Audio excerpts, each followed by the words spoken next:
Well, that died down pretty quick. As you guys can see, there's only 70,000 people online as compared to, 130,000.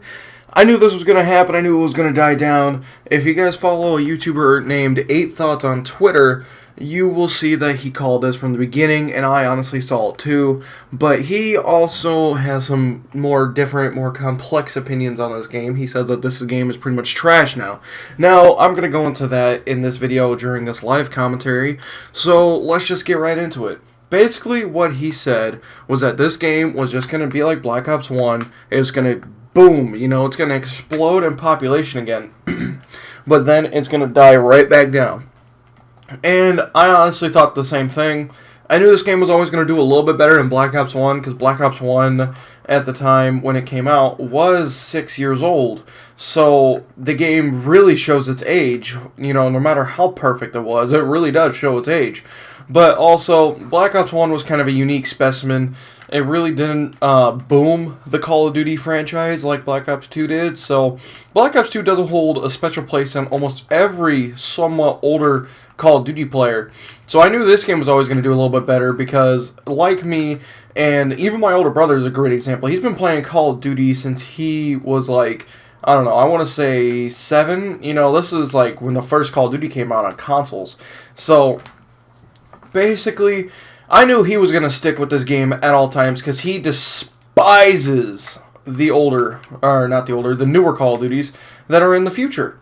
And honestly, he's not the only one with that opinion. I share that opinion. Even though Black Ops 3 was fairly decent, I still don't care. The futuristic exo movements are just ridiculous. It's not Call of Duty to me. And hopefully Call of Duty World War II will bring it back, if that's even what it's going to be. But, we got a month till E3, so I guess we'll find out then. But basically, what another thing A Thought said is that this game is just trash. Like, he said basically, all nostalgia aside, this game was trash. But I have to deny that, because this game was not trash. This game is almost perfect. In its time, in its prime, it was pretty garbage. But in the all grand scheme of things, this game turned out to be almost the most perfect Call of Duty to this date. It's very well balanced. Whoa. Okay, that was just bad aim on my part.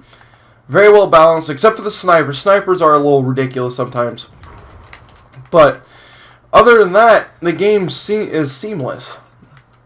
And just a lot of people like to complain just because it's different. And we haven't had a Black Ops 2 in so long. Every Call of Duty used to play just like Black Ops 2.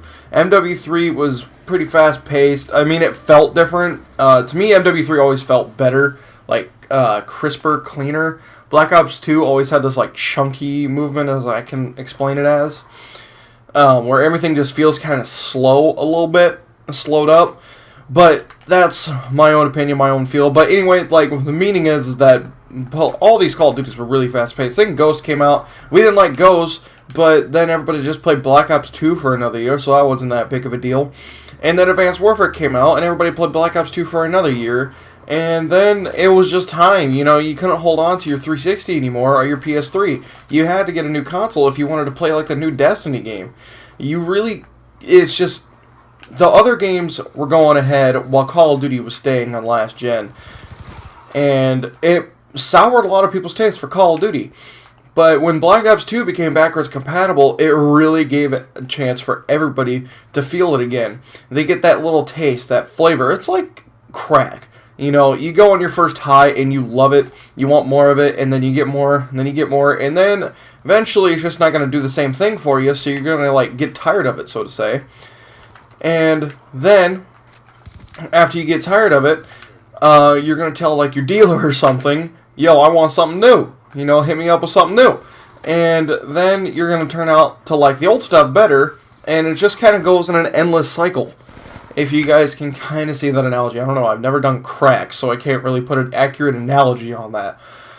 But I think this is a good thing. Black Ops 2 being backwards compatible, bringing over 100,000 people back onto the game, at least for a couple days, was probably one of the best things to ever happen to Call of Duty, because it's really going to get the fans, the true hardcore fans, to get fired up again. They're going to realize Call of Duty was great. They remember back when Black Ops 2 was new, was the brand new Call of Duty, basically how much fun it was just to come home from work or school, sit down, play a few games with a few buddies, and then go on with your day. It's a priceless feeling that not many others get to experience because of the Call of Duty community, and it's changing with the game. Now, a lot of people like to say that the Call of Duty community is changing, but that's not it at all. Call of Duty is changing, the community is trying to change with it. Obviously, if you kind of stay in the past, you're going to get left behind, and that's what happened with Call of Duty and Next Gen.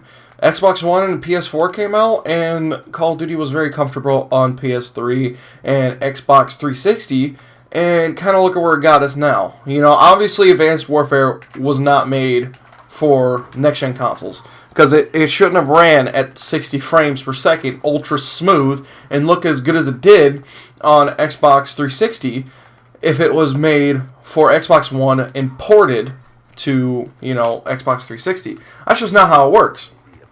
Black Ops 3 was obviously the first Call of Duty ever made for purely next-gen, you know, only next-gen in mind, or I guess it's current-gen now. The consoles have been out for almost 4 years.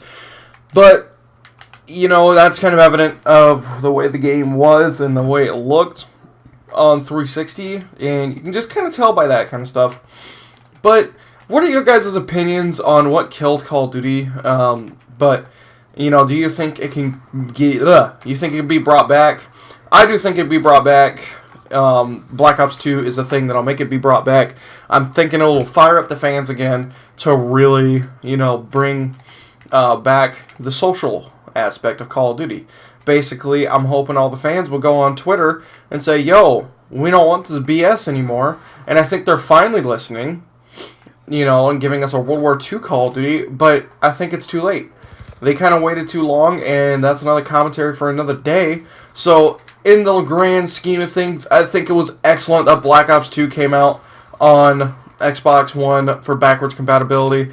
It got over 100,000 people back on. There's thousands of YouTubers that are coming back to this game. I truly never really left. I think the last time I played this game before it was backwards compatible was last December. So really, it's not like I've been moved away from this game. I've been playing it a whole lot. MW3 is still my favorite. I'm waiting for when that becomes backwards compatible, which that is on the wish list.